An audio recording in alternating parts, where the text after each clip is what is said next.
যেতিয়া মানে খুঁটটো বেছিকে ৰাস্তাটো ভাঙি মানে মাথাউৰিটো ভাঙি আহিছে তেতিয়া মানে খুঁটটো বেছি বৈ গ'ল। তাৰপৰা এই ভণ্টি মানে উটুৱাই লৈ যাব ধৰিছিলে। তাৰপৰা মই এনেকৈ ল'ৰা হাতত নি পিনি ভণ্টিক চুলিকোচাত ধৰি লৈ পিনি টানি আনিছোঁ মানে।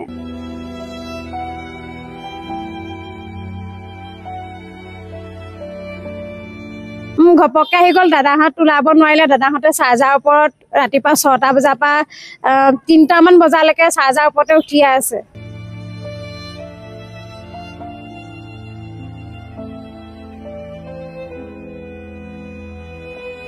হয়, আমতলাৰ দুগৰাকী বাই ভনী বলিয়া বানে ঘৰখন পানী সোমোৱাৰ পাছত সেই দুই বাই ভনী আহি বৰ্তমান আশ্ৰয় লৈছে এটি আশ্ৰয় শিবিৰত। আমি দুই বাই ভনী আমাৰ লগত আছে, আমি কথা পাতিব চেষ্টা কৰিম। কচোন সমগ্ৰ ঘটনাটো কি হৈছে?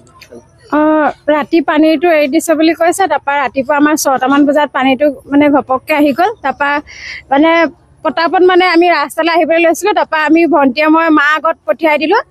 তাৰপৰা ভণ্টিয়ে মানে মই সাঁতুৰি আহিছিলোঁ। তাৰপাছত ভণ্টি যেতিয়া চুলিটো মানে উঠি গৈছিলে তাইক মই মানে ল'ৰা হাতত দি পিনি চুলিকোচাত থাপ মাৰি ধৰি আনি আমি দুইজনী আকৌ পাৰ হৈ আহি পিনি ৰাস্তাত উঠিছোহি। পানী মানে হঠাৎ আহি গৈছে আৰু ইমান ডাঙৰ পানী হ'ব বুলি আমাক কোনো খবৰ দিয়া নাছিলে। ঘপককৈ পানী আহিছে আৰু বস্তু লৈ গৈছে। বস্তু সামৰাটো হেৰি নাই। গৰু ছাগলীকেইটা তেনেকৈ সাঁতুৰি আহিলে ৰাস্তাৰ ওপৰলৈ। ঘৰত মানুহ আমি 6জন আছিলোঁ। ঘপককৈ আহি গ'ল। দাদাহঁত ওলাব নোৱাৰিলে। দাদাহঁতে চাৰ্জাৰ ওপৰত ৰাতিপুৱা 6টা বজাৰ পৰা 3টামান বজালৈকে চাৰ্জাৰ ওপৰতে উঠিয়ে আছে। তাৰপৰা কোনো সুবিধা কৰি দিয়া নাই। দাদাহঁতক অনাৰ ব্যৱস্থা কৰি দিয়া নাই। তাৰপিছত আমি কন্দা কটা কৰাৰ পাছতহে মানে কিবা আনি দিছে।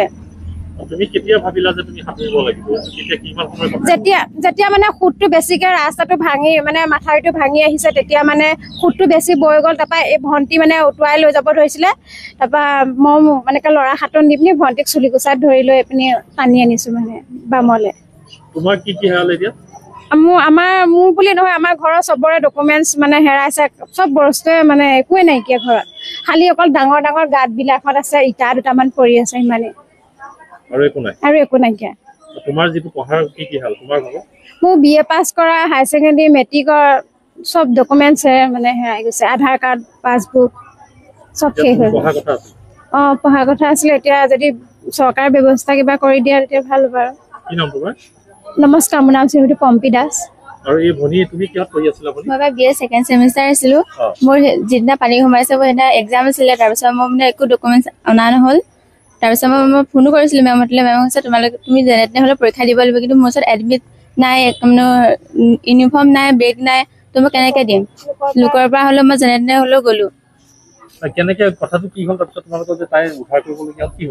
মানে মই পানী বাম হ'ব বুলি ভাবিছিলোঁ। মই গুচি আহিছিলোঁ। মানে মই যে নাজানো ইমান দৰ হ'ব বুলি পৰীক্ষা দিব গুচি আহিছিলোঁ। যেনে তেনে হ'লেও দিব কৈছিলে। ৰাস্তাৰ ওপৰলৈ আহিছিলোঁ। তাৰপিছত এনেকৈ গুচি যাওঁতে মানে বায়ে সহায় কৰিছিলে। হোটেল লৈ গৈছিলে। বেছি দূৰ নাই বাৰু, অকণমান নিছিলোঁ। দুইজনী আহিছিলোঁ। সাঁতুৰি আহিছিলোঁ মানে এনেকৈ আমি যেনেকৈ এইটো সাঁতোৰ দি আহিছিলোঁ। তাৰপৰা ল'ৰা সাঁতোৰ দি দিলে বেছি দূৰ মানে আগবাঢ়ি যাওঁ যে তাইক মই তেনেকৈ ল'ৰা সাঁতোৰ আগবাঢ়ি গৈ পিনি মানে ধৰি আনিছোঁ চুলিকোচা। চুলিকোচা মানে মেলি আহিছিলে যে চুলিকোচাতে ধৰি মানে টানি লৈ আহিছোঁ বামলৈ। তাকো এডোখৰত পৰি আকৌ বহুত দূৰত উঠিবলগীয়া হৈছে চুলিকোচাত ধৰি। যেন তেন গছ এজোপাত ধৰি হাতটোত ধৰি তাইক চুলিকোচাত ধৰি বচাই দিছোঁ। এতিয়া ইয়াত স্কুলৰ এখনত আছোঁ, MB স্কুল পানীগাঁও। ইয়াতে কালিৰ পৰা আছোঁ।